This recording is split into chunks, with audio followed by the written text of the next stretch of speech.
ये कहानी है भारत और ऑस्ट्रेलिया के बीच खेले जा रहे उस मैच की जब बंगाल टाइगर दादा सौरभ गांगुली को आउट कर ऑस्ट्रेलिया के घमंडी गेंदबाज ब्रेड विलियम्स शेर की दहाड़ लगा करके गांगुली का अपमान किए जा रहा था। ब्रेड विलियम्स के इस हरकत को सहन करके दादा तो पवेलियन वापस चले जाते हैं, लेकिन दूसरी छोर पर खड़े सचिन विलियम्स के इस हरकत को नाप चुके थे। इस खेल की शुरुआत तो विलियम्स ने कर दी थी, लेकिन इसका अंत कोई और करने वाला था। और जब गांगुली के अपमान का बदला भारतीय टीम के बल्लेबाजों ने ब्रेड विलियम्स से लेना शुरू किया, तो उस दिन सबने ब्रेड विलियम्स को अशोका साबुन से रगड़ रगड़ करके इतना ठोका और इतना पीटा कि वो दिन ब्रेड विलियम्स के जीवन का सबसे बुरा दिन बनकर के रह गया था। गाबा के मैदान पर कंगारुओं की धागे खोल पिटाई का पूरा नजारा मैं आपको दिखाने वाला हूं, लेकिन उससे पहले इस वीडियो पे एक लाइक जरूर दीजिएगा। दौरे पर थी जहां ऑस्ट्रेलिया का सबसे बड़ा घमंड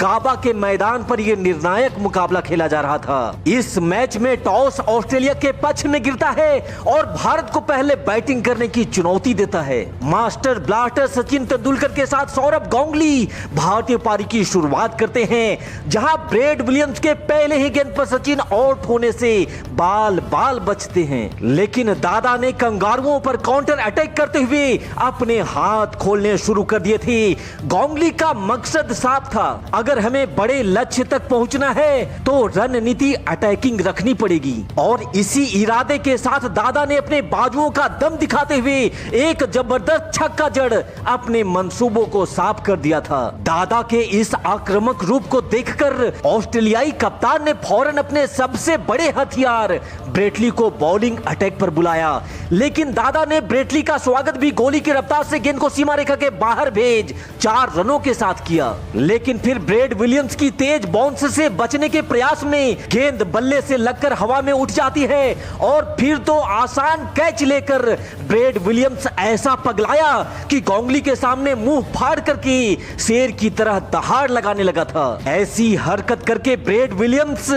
दादा का अपमान कर उनका मजाक उड़ा रहा था, इसलिए तब जरूरी हो गया था ब्रेड विलियम्स के इस बदतमीजी का जवाब देना। तब सचिन का साथ देने आते हैं बीबीएस लक्ष्मण, जिन्होंने ब्रेटली की रफ्तार पे जोरदार प्रहार कर 4 रन अपने नाम किए, और फिर उसी ओवर में लक्ष्मण ने एक और चौका जड़ कंगारुओं की लंका में हलचल भी मचा दिया था। इसी बीच एक बार फिर से ब्रेड विलियम्स बॉलिंग अटैक पर आया, जिसके बदतमीजी का करारा जवाब देते हुए सचिन ने ऐसा रपट्टा मारा कि मुंह ताकते रह गए सारे के सारे फील्डर, और गेंद गई सीमा रेखा के बाहर। ब्रेड विलियम्स की अगली गेंद, जिस पर सचिन का जबरदस्त टाइमिंग और एक और चौका ब्रेड विलियम्स के खाते में। यहां सचिन ब्रेड विलियम्स पर ऐसे टूट पड़े थे कि उन्होंने पहली गेंद पे चौका मारा, दूसरी गेंद पे चौका मारा, तीसरी गेंद पर भी चौका मारा, और चौथी गेंद को भी सीमा रेखा के बाहर भेज सचिन ने ब्रेड विलियम्स के अहंकार को पूरी तरह से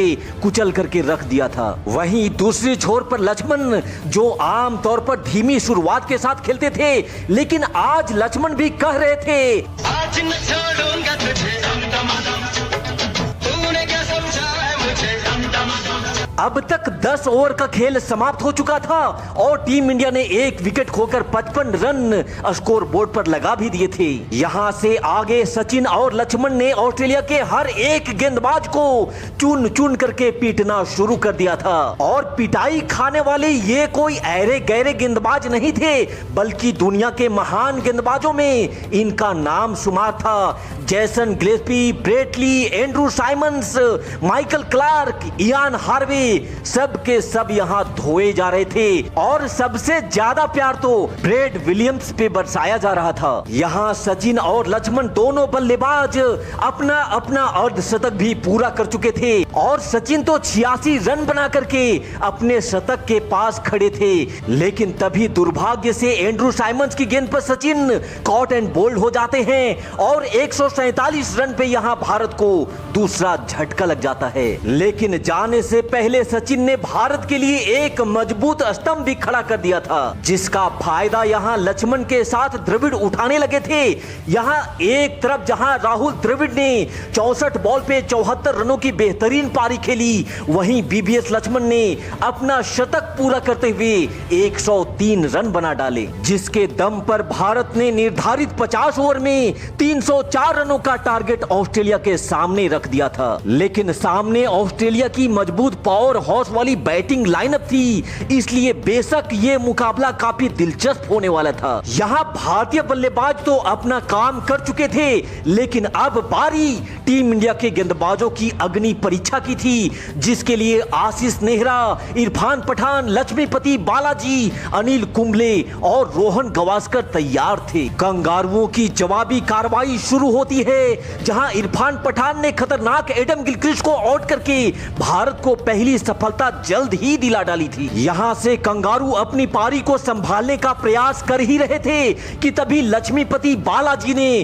कंगारुओं की सबसे बड़ी मछली रिकी पॉन्टिंग को भी मात्र 7 रनों के निजी स्कोर पर पवेलियन का रास्ता दिखा दिया था। लेकिन दूसरी छोर पर मैथ्यू हेडन ने दबाव से निकलते हुए भारतीय गेंदबाजों पर काउंटर अटैक भी करने लगा था, जिसने बैक टू बैक 2 चौके लगा डाले थे। हालांकि लक्ष्मीपति बालाजी ने भारत को तीसरी सफलता भी डेमियन मार्टिन को मात्र 1 रन पर आउट करके दिला दिया था, लेकिन मैथ्यू हेडन कंगारुओं के लिए ढाल बन करके खड़ा हो गया था, जिसने ना सिर्फ ऑस्ट्रेलिया की लड़खड़ाती पारी को संभाला, बल्कि बैक टू बैक बाउंड्री की झड़ी भी लगाना शुरू कर दिया था। हालांकि एक छोर से ऑस्ट्रेलिया थोड़े थोड़े अंतराल पर अपना विकेट खोते जा रही थी और एंड्रू साइमंस को भी महज 20 के स्कोर पर पवेलियन वापस भेज दिया गया था। लेकिन मैथ्यू हेडन अकेला ही ऑस्ट्रेलिया के लिए वन मैन आर्मी की तरह लड़े जा रहा था। पर गुरु कहते हैं ना कि ना तो एक हाथ से ताली बजती है और ना ही अकेला चना भाड़ फोड़ सकता है। मैथ्यू हेडन ने अपने टीम के लिए 109 रन जरूर बनाए,